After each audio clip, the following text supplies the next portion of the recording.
Okay, let's start. It's my big pleasure to introduce Yuchen Liu from Princeton now, who will speak on case stability of cubic hypersurfaces. As far as I understand, dimension 3 and 4.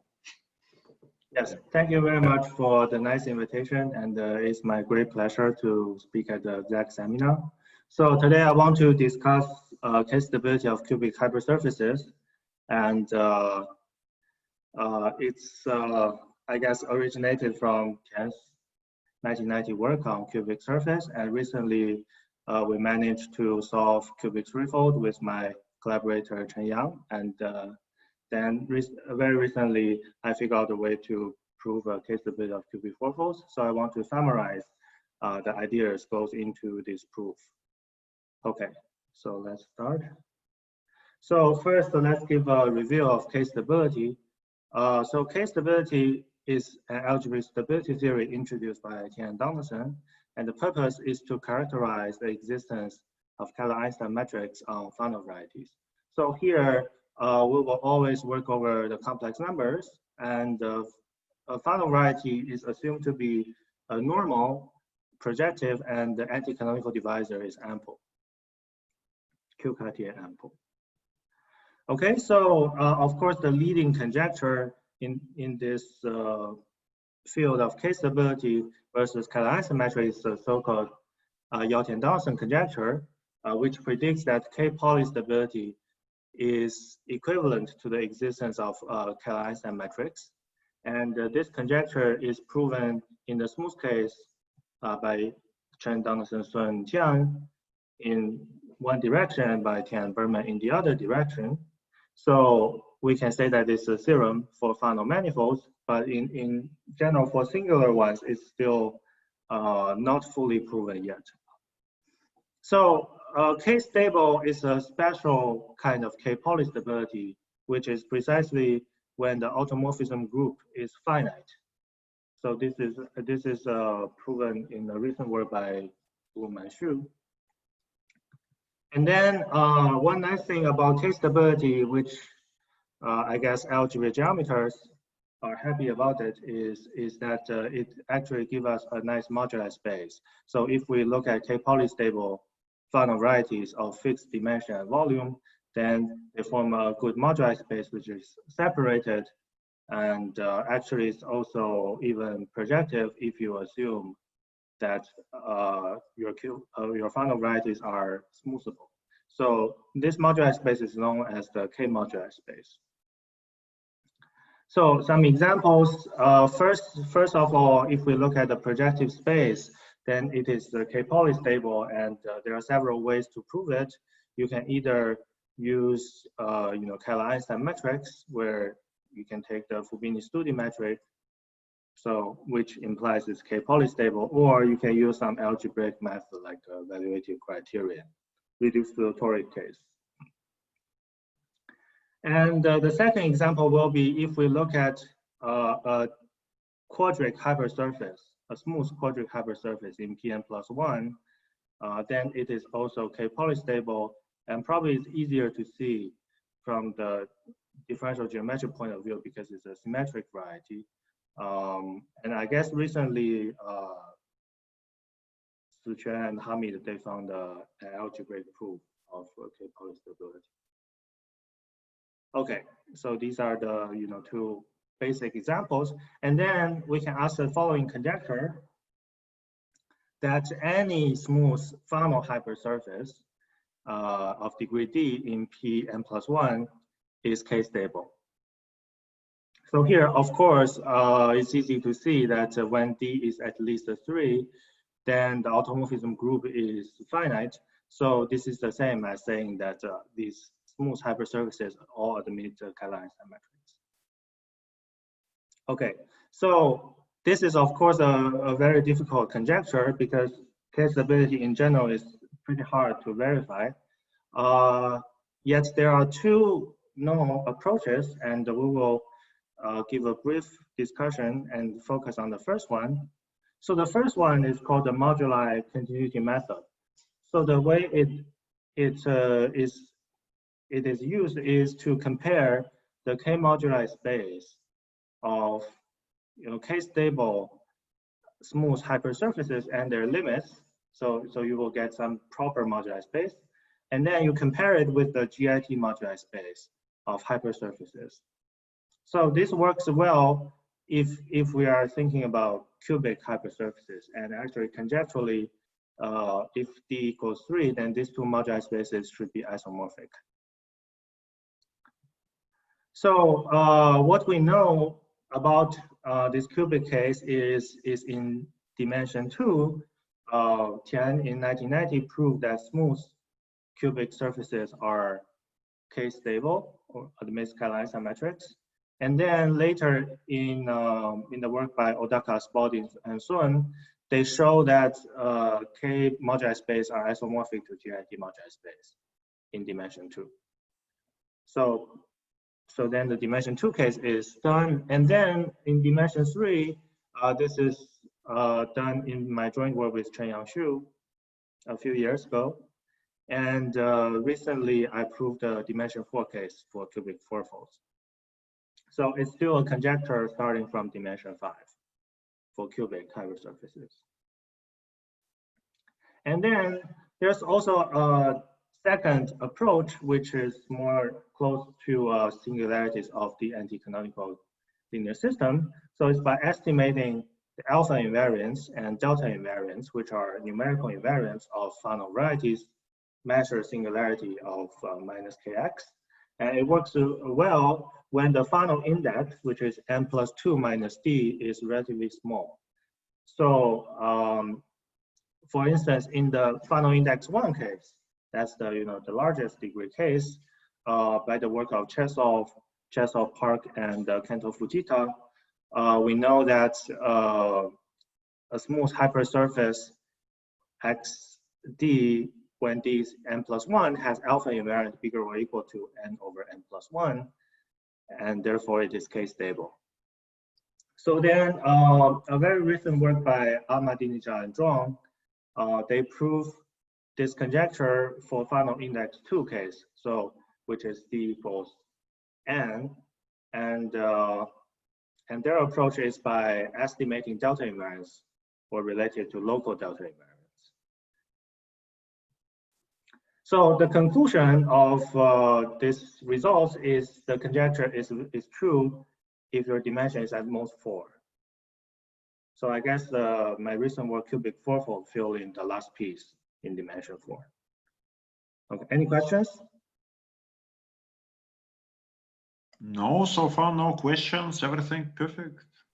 Right, so if anyone has question, feel free to just ask, unmute yourself and ask, because I cannot follow the chat very often. Okay, let me continue. So just to put this in a more specific form as our main results. So assume that my dimension is between 2 and 4, then a cubic hypersurface in Pn+1 is k semi-stable, polystable, or stable, if and only if it is a GIT semi or polystable. So in particular, any smooth cubic hypersurface of dimension n, so here n is between 2 and 4 again, is k-stable. So as I mentioned, dimension 2 case is done by Tian and Odaka, Spalding, Sun, and dimension 3 is due to my joint work with Chen-Yang, and dimension 4 is due to myself. Okay, so in this statement, you see that there's an equivalence between K stability and GIT stability, but actually one direction is relatively easy.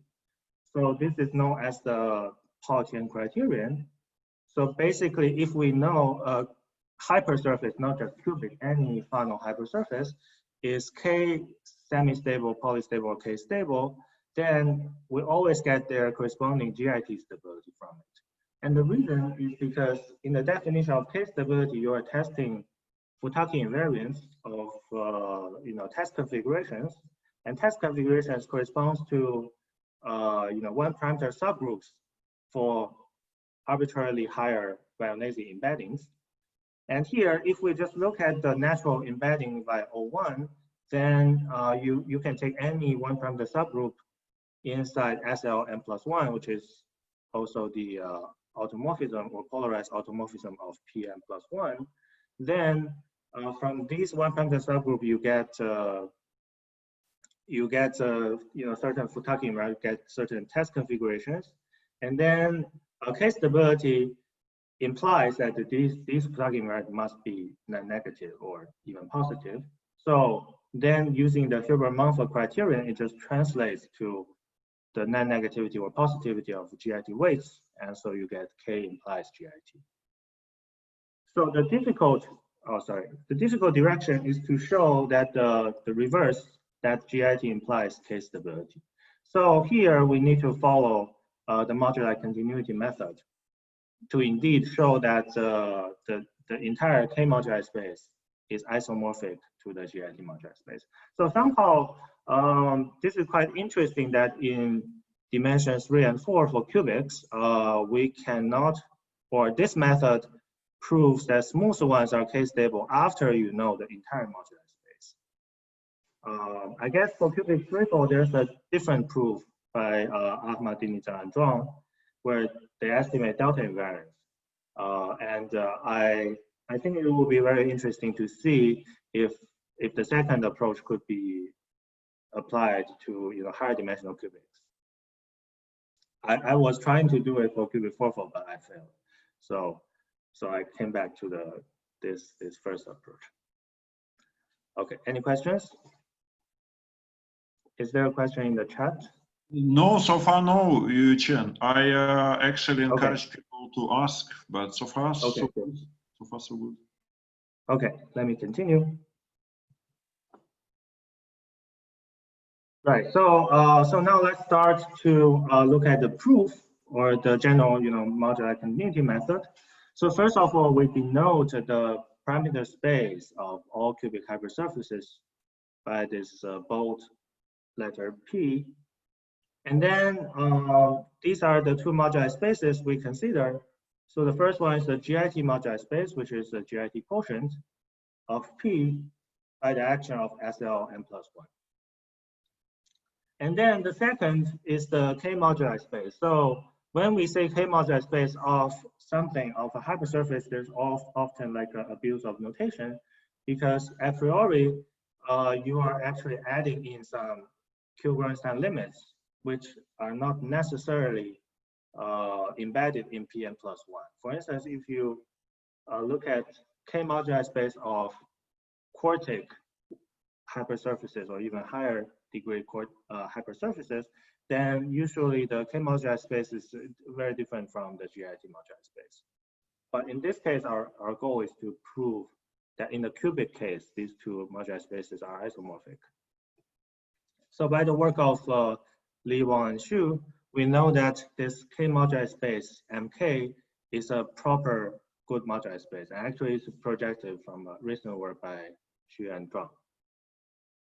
So therefore, we have like two moduli spaces that are both proper and even both projective. So the first step is to at least show that these two moduli spaces are birational. So we first look at the Fermat cubic hypersurface, and you can show that this specific cubic hypersurface, actually any Fermat final hypersurface, is K-stable.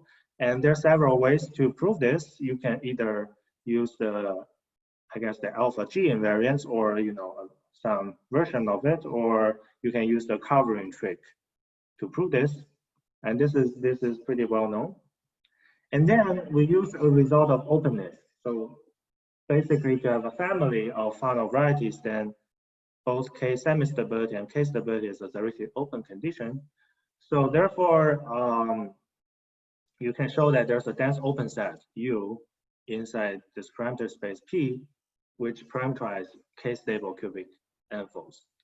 So therefore, we see that from this openness, we get a birational map from the K moduli space to the GIT moduli space. Okay. And then we want to show that this birational map is actually an isomorphism. And the way or to prove that this isomorphism is to, let's say we take a GIT polystable cubic hypersurface and you want to show it is K polystable, right? So that you can basically reverse the implication. And then the way to prove this is to use the properness of K moduli spaces. So what we do is we take a smoothing of this GIT polystable cubic hypersurface. So say curly X over C, and the C here is a smooth pointed curve such that all the fibers outside of 0 are K-stable. So you know that in the last slide, we see there's a dense open set U, which parameterizes K-stable ones. And then certainly for any point, any cubic in the parameter space, you can find the curve through it so that the punctured curve lies inside U. So that's what we are doing here. Okay, so then we use the properness of K moduli space, where pretty much this is a deep analytic result by Donaldson and so on. So corresponding to the Gromov-Hausdorff convergence of a sequence of Kähler-Einstein final variety exists as an algebraic limit. So after replacing the curve with a finite base change, then we can find a Q-Gorenstein Fano family X prime to C such that over the punctured curve, we just get the same family where your X is 0 prime. So this is basically the replacement of the original GIT polystable cubic hypersurface. This one is K polystable. Okay, so what we are doing is like doing a replacement for any final variety. If it's a limit of some K stable or K polystable ones, then you can always replace it. And indeed, this K polystable guy is unique from the, I guess, earlier work of Li Wangxu and Bautista and Yao, and recently proven algebraically by Pullman-Xu. Okay, so then it suffices to show that this K polystable replacement is indeed the same as the GIT polystable guy. So if we can do that, then we basically get the direction of GIT polystable ones are also K polystable.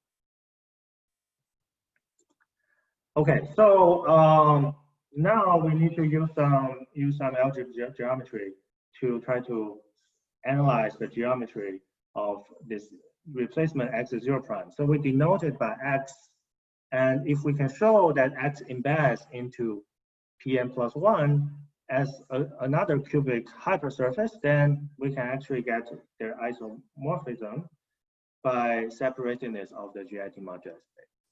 Because here, if we can embed X into Pn plus 1, then it is K polystable, which implies GIT polystability by the Partial Criterion. So you have two families where they coincide over the puncture curve, and their limits are both GIT polystable. So the GIT moduli space is separated, which tells you that the GIT polystable limit must be of the isomorphic families must be isomorphic as well. Okay, so then how do we see that X can be embedded or possibly can be embedded into Pn plus 1? This certainly comes from some particular divisor or line bundle or conjecture line bundle. So the way to see this is by looking at the degree. So you know that if we look at the general fiber xt prime, then they are cubic hypersurfaces, so they carry a hyperplane section or hyperplane class, this line bundle O1, and then we can take a divisor limit of this O1. So basically, you take a particular section of O1, and then after passing to some finite cover, this section of O1 comes in a family, and then you take a Zariski closure of this divisor, and then you restrict to the central fiber. So this divisor, I call it L. So L should be the candidate which embeds X into Pn plus 1. And then because we are in the situation of Fano or Kuiper-Einstein-Fano family, the index are the same, so minus Kx is linear equivalent to n minus 1 times L. And we also know that the self-intersection of L equals 3. So then this is a very nice result by Takao Fujita in 1990, where he studies so-called Del Pezzo varieties. So if we can show that the divisor L is not just the Q Cartier, but actually Cartier, then Takao Fujita showed that these two conditions where you have a final index n minus 1, in other words, Del Pezzo, and also the top intersection of L equals 3 implies that the linear system L is very ample, provided L is Cartier. So what's more is this very ample linear series gives us the desired embedding of X into Pn plus 1 as a cubic hypersurface. So therefore, the main theorem just reduces to show that this divisor L is Cartier. Okay, any questions so far? No, so far, no questions in the chat. Okay, good. So let me continue. So in order to show something is Cartier, this is actually related to study the singularities of the variety X, which is the K-polystable replacement. Because for instance, in the most naive case, if we know that the variety X is smooth, then certainly any Weil divisor is going to be Cartier. So if we know that in general, of course, X could be singular, but if we know that the singularity of X has a nice structure, for instance, if we know that the local fundamental group is trivial or something like that, then probably you can show that any Q-Cartier Weil divisor is going to be Cartier. So this is the kind of the ingredient that somehow transforms this global question into a local question to study singularity of your K-polystable replacement X. So then the actual ingredient go into estimating the singularity is the so-called local volume or normalized volume. So this is a very important invariant recently introduced by Chi Li, and it is actually fits very well with the global K-stability theory, and you can think of it also as a local K-stability theory for singularities. So here we assume that little x inside this capital X is a KLT singularity, so-called Kamata log terminal, which is a standard class in the study of birational geometry. And actually, if we look at K semi-stable Fano varieties, then they automatically have KLT singularities. This is by a result of Odaka. So you can just take, for instance, take this X to be the K polystable replacement and this little x to be any closed point. So then to define this invariant, we need to look at divisors lying over this variety, this singularity. So basically we look at all irrational morphisms from y to x. So we call it mu is birational. And then my E is going to be a divisor, a prime divisor on y whose center is at the singular point. So in other words, mu of E equals x. So then there are several invariants to define normalized volume or local volume. So the first one is the log discrepancy, and this is also a well-known invariant in birational geometry. So we denote it by A sub x E. So this is equal to 1 plus the coefficient of ky minus the pullback of kx along the divisor E. So it's also the 1 plus the usual discrepancy of the divisor E. Okay, and KLT is just saying that the log discrepancy of any divisor is positive, and log canonical is the same as being non-negative. And then we have the volume of a divisor E, so which is defined as in the following form. So we look at the local ring of the singularity, and then there's a M primary ideal, which is given by those functions whose vanishing order along the divisor is at least M. So here M is some positive integer, and then you quotient by this M primary ideal, you get an Artinian ring, and then you take the length of that Artinian ring, you get the number, and then you divide by this this power of M to the n over M factorial, and you let M go to infinity. So this invariant is pretty much like an invariant for valuations, analog to the Hilbert-Samuel multiplicity of a singularity, where you basically replace this valuation ideals by the power of maximal ideals. So you can show that the limit always exists. And I think in this case, because we're in the KLT situation, is always a positive number. So then we define the normalized volume, which is the product of a power, nth power of log discrepancy times the volume of the divisor. And this is originally introduced by Li.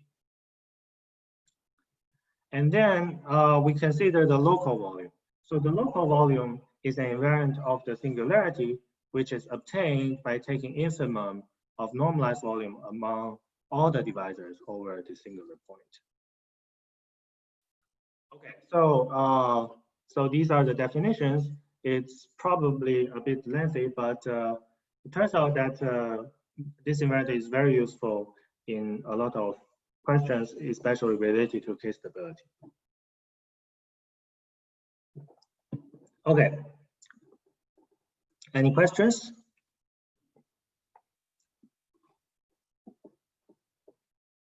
Okay, if not, let me continue. So far, so good. Okay, good. So we first look at some examples.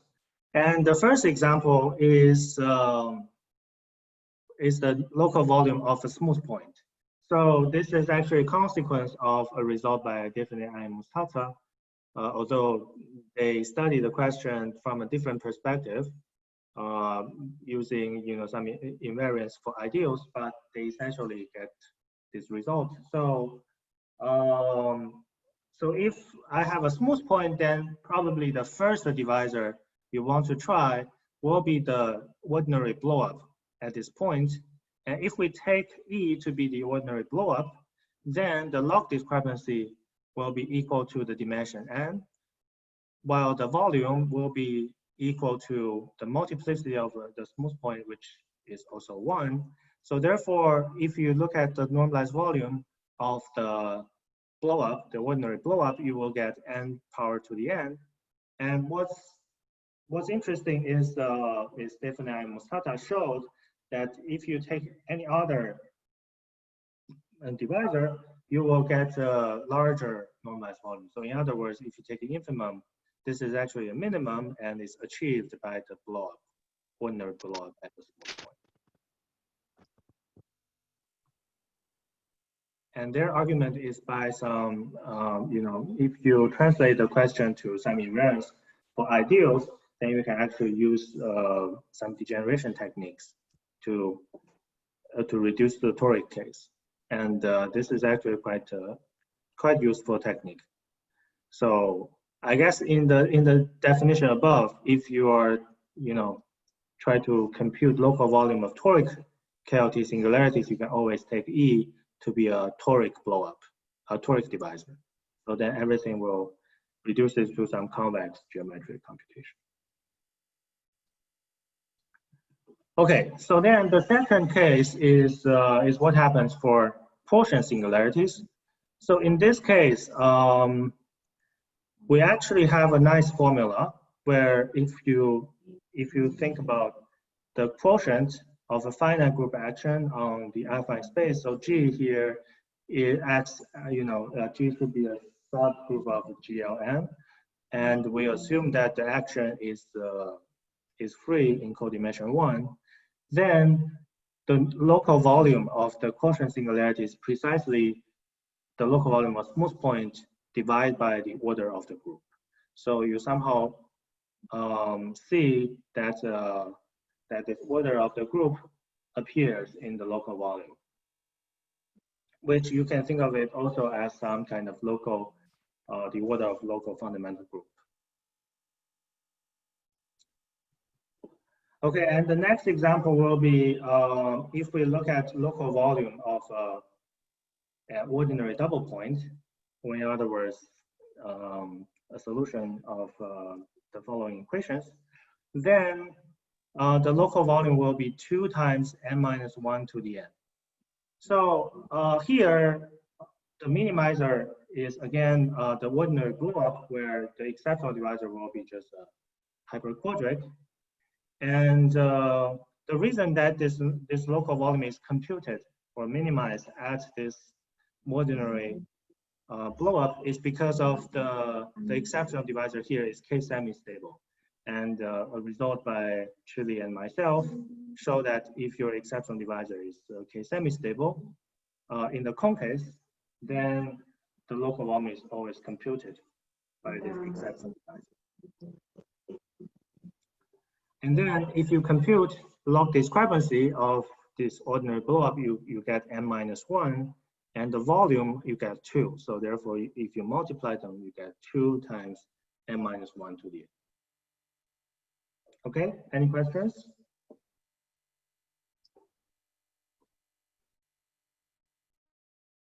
So far, so good. No questions. Okay, good. So let me continue.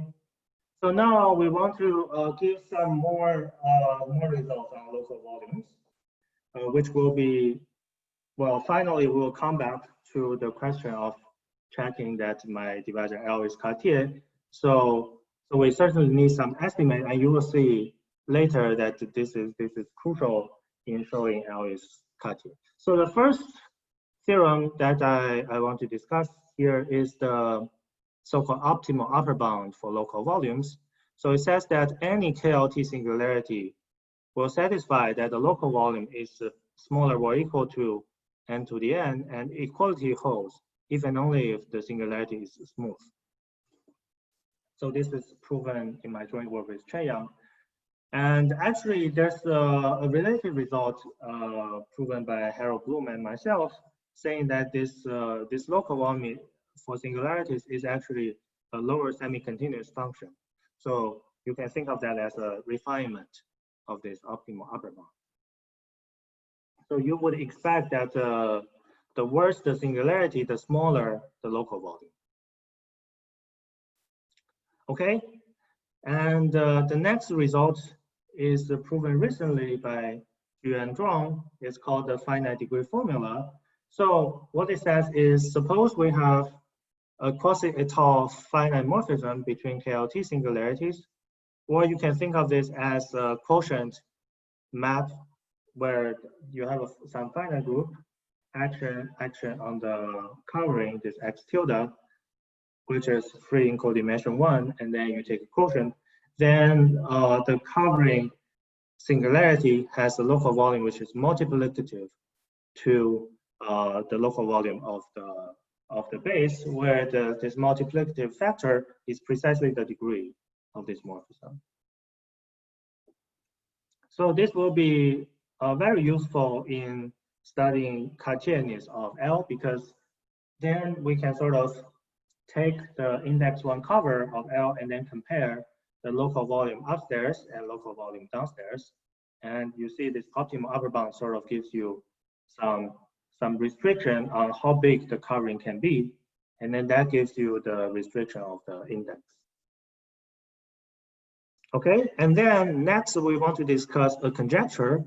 And this is called the ordinary double point, ODP, gap conjecture. Is proposed by Spaldi and Sun a few years ago.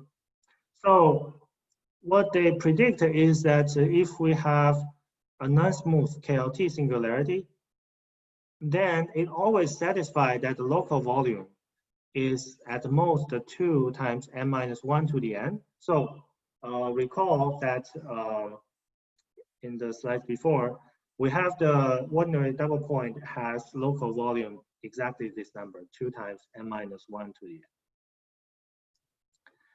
n. And they predict that this ordinary double point should have the second largest local volume among all singularities. And equality holds if and only if your singularity is actually, analytically isomorphic to the standard ordinary double point. So this is actually a very strong conjecture, which is open starting from dimension 4. So that's one of the main obstacles to prove that cubic hypersurfaces will have K-stability equivalent to GIT. Okay, any questions?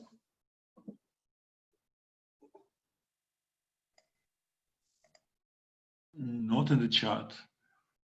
Okay, so let me continue. So then we will try to see how using local volumes help us to show that the divisor L, which is the limit of the hyperplane sections, is Cartier. And the key result we need here is a theorem proven in my thesis that if we have a K semi-stable functional variety X, then there's a volume comparison between the local volume and the global volume, which says that the local volume of any close point, little x, will be bigger or equal to a constant, which looks like, e to the minus 1, so 1 over e, times the global volume, which is minus kx to the top self-intersection. So how do we use this result together with the previous result of local volumes? It is given as follows. So assume to the contrary that my divisor L is not Cartier at a point. Then we take the index 1 cover, so we call it x tilde. And then the above theorem implies that we actually have an inequality. So the inequality is displayed as follows. So first of all, we have that the local volume of this covering equals the index multiplied by the local volume of the base. And then here the index is at least 2, right? Because we assume that L is not Cartier. And then the local volume here, from the theorem above, it is bigger or equal to this constant n over n plus 1 to the power of n, and then multiply by the global volume. So here, because we are in the situation where your variety x is the Q-Grunstein limit of cubic hypersurfaces, its volume is easy to compute. It's going to be equal to 3 times n minus 1 to the power of n.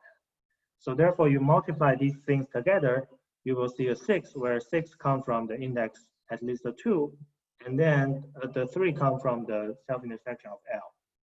And then multiply n to the n, n minus 1 to the n, divided by n plus 1 to the n. Okay, and then it is an easy exercise to see that this fractional here is bigger than 2 times n minus 1 to the power of n. So actually, this inequality is more or less the same as saying 3 is bigger than e. Okay, so then we somehow see that combining this inequality, we get the index 1 cover has a bigger volume, local volume, than ordinary double point. So therefore, if the ordinary double point gap conjecture holds in dimension n, then what will happen is that you have something that is even bigger than the conjecture. Conjecturally, ordinary double point should be second largest. So that implies that the cover x tilde should be smooth, and also the index should be 2, and your singularity will be a quotient singularity of order 2. Okay, and the quotient singularity of order 2, which also admits a Kuhn-Bernstein smoothing, is very well studied, and we can somehow use the local Lefschetz theorem to show that any Q-Cartier Ray divisor at this quotient singularity should be also Cartier as well. Well, here you probably need to cut several hypersurfaces until you get isolated quotient singularity, and then you can, I guess, in dimension 3, and then you can apply the Lefschetz theorem.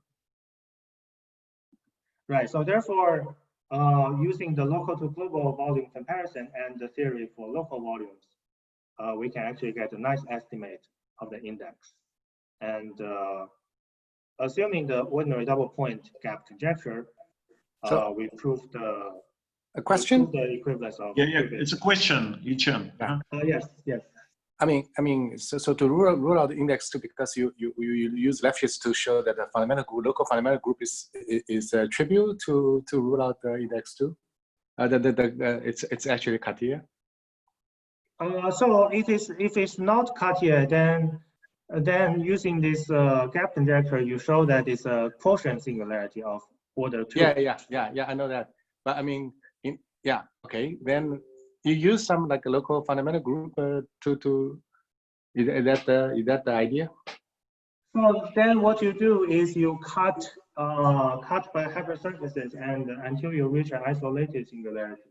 Yeah. And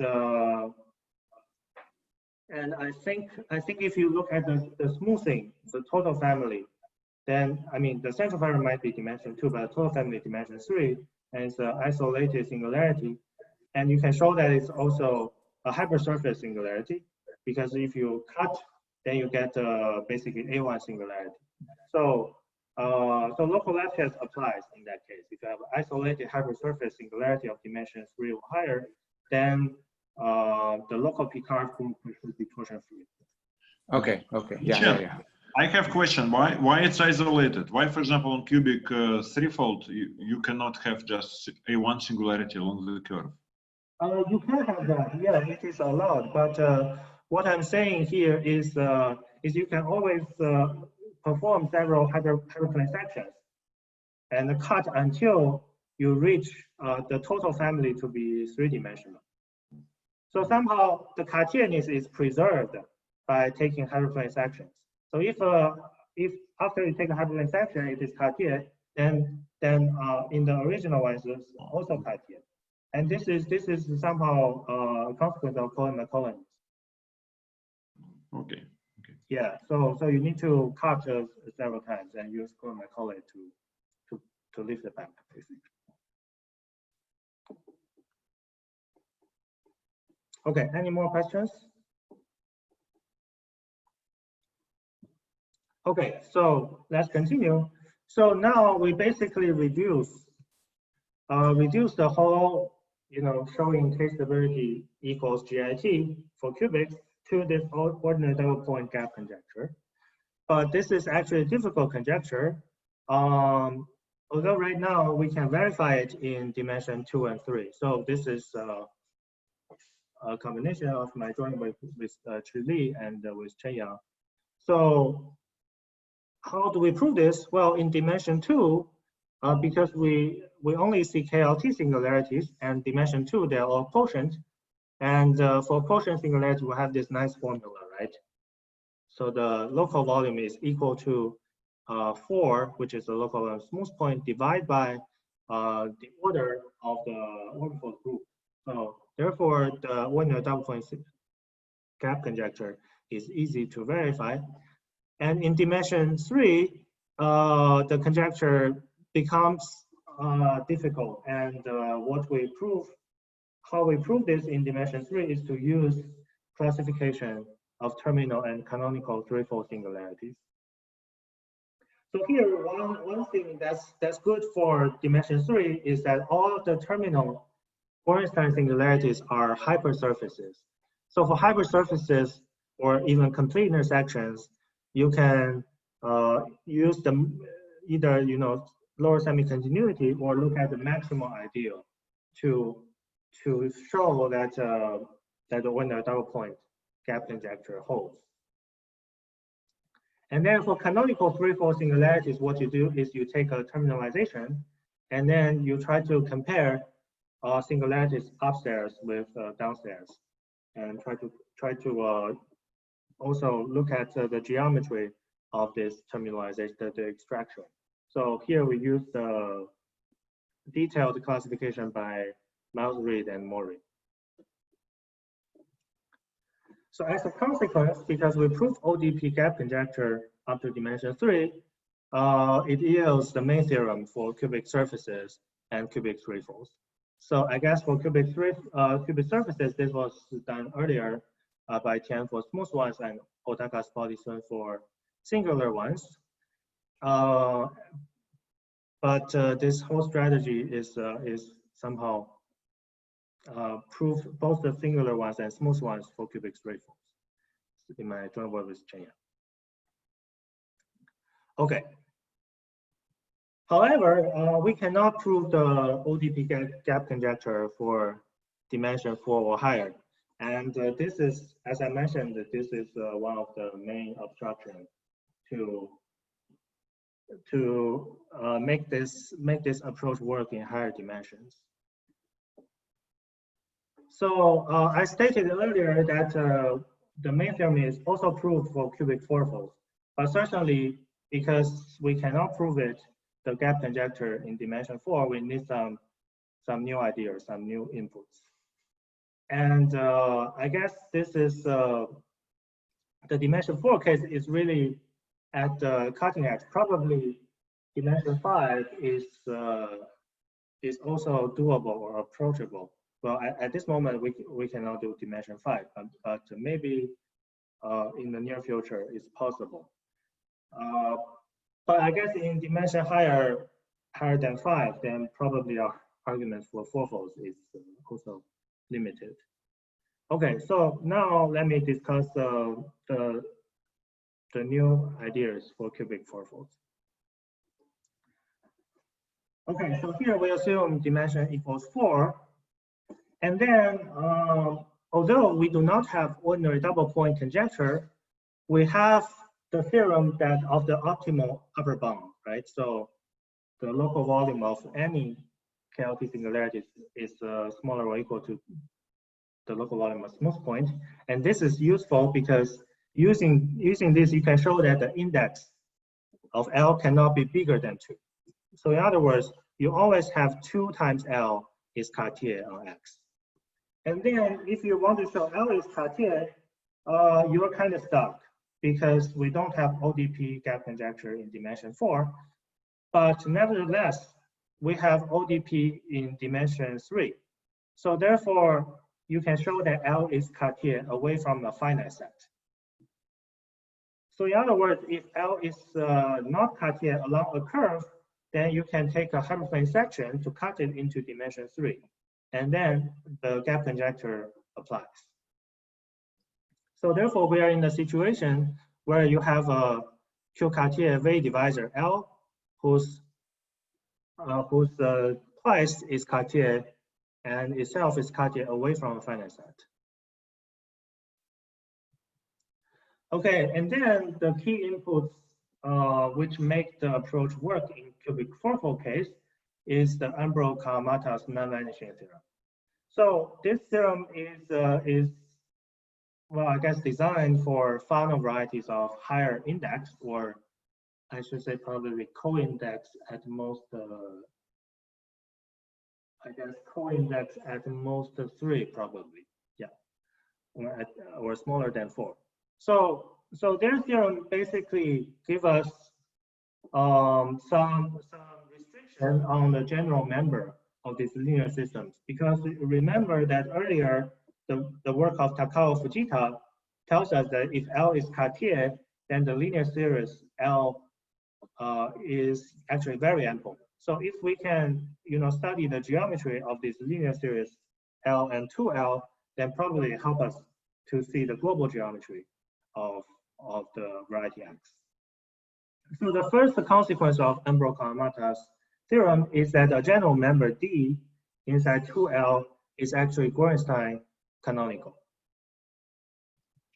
And then what we can do next is we take a general member H in L, which presumably you want to use L to embed into P5.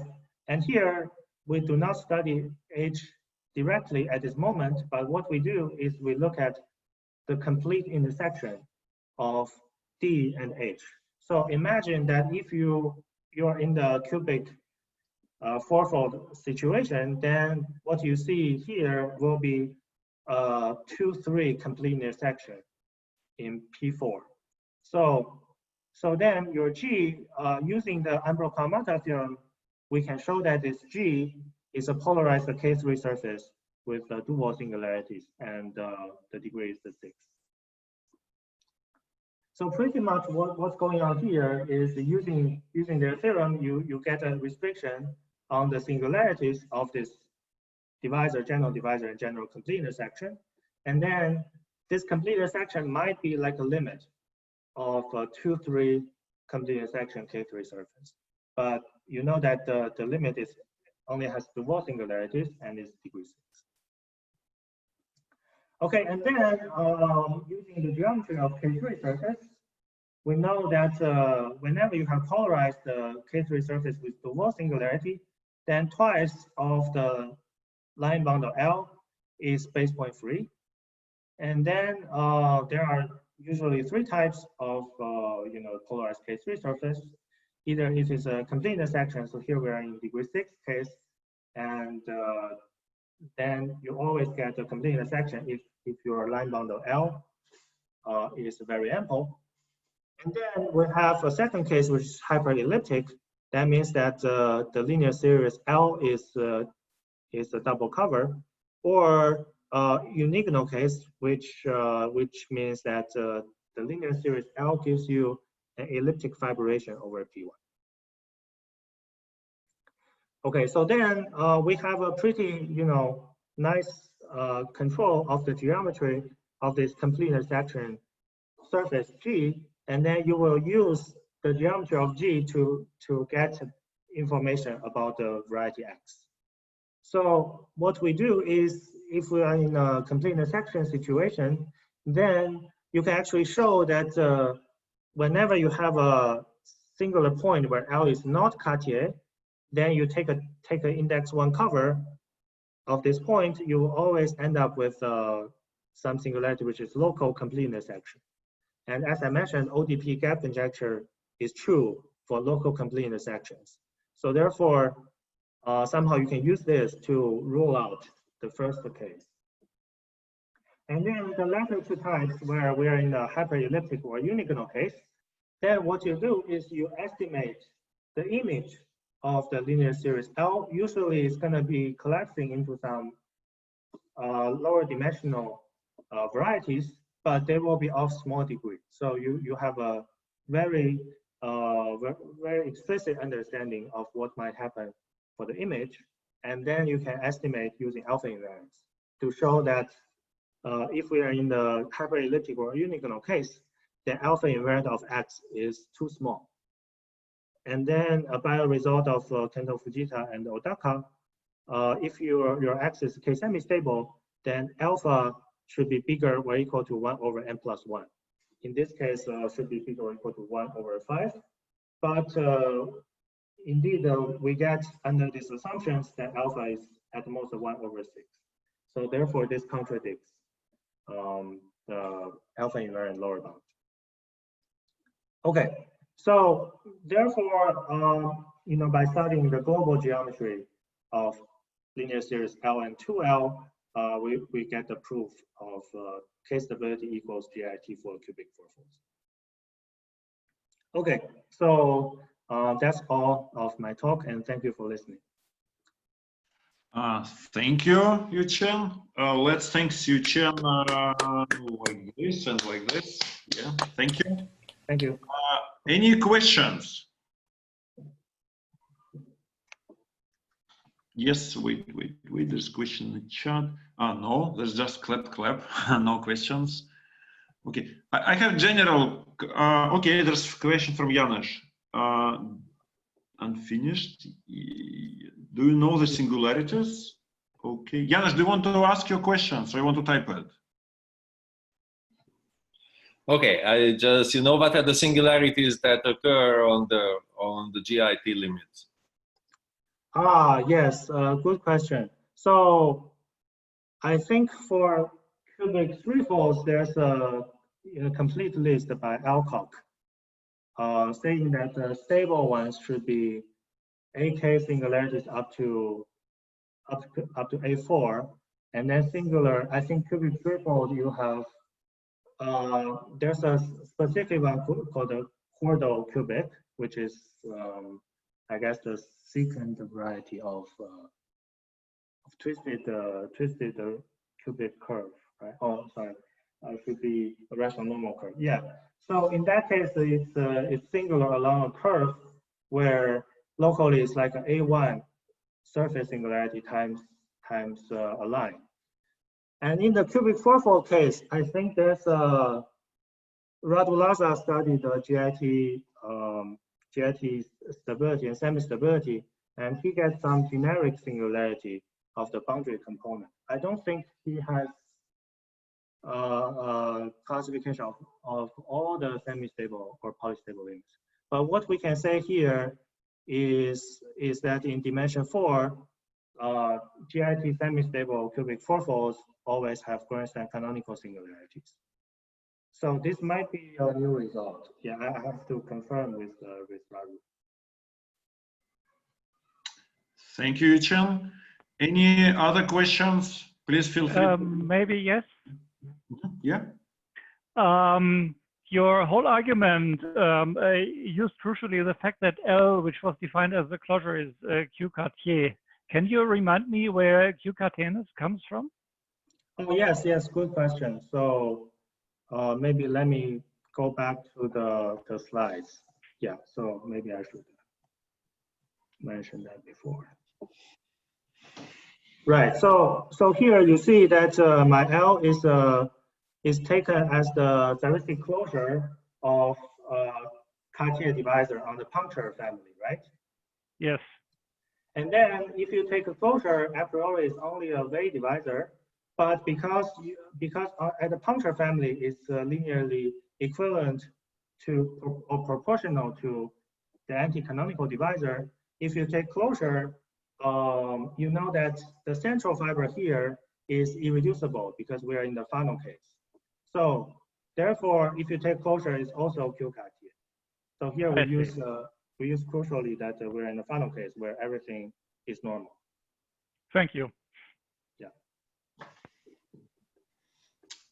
Good. I have a general question. So if you take this big conjecture that all hypersurfaces or maybe like complete intersections, smooth one, and Kähler like k-stable. Suppose you want to find a counterexample to this. What would be your first candidate?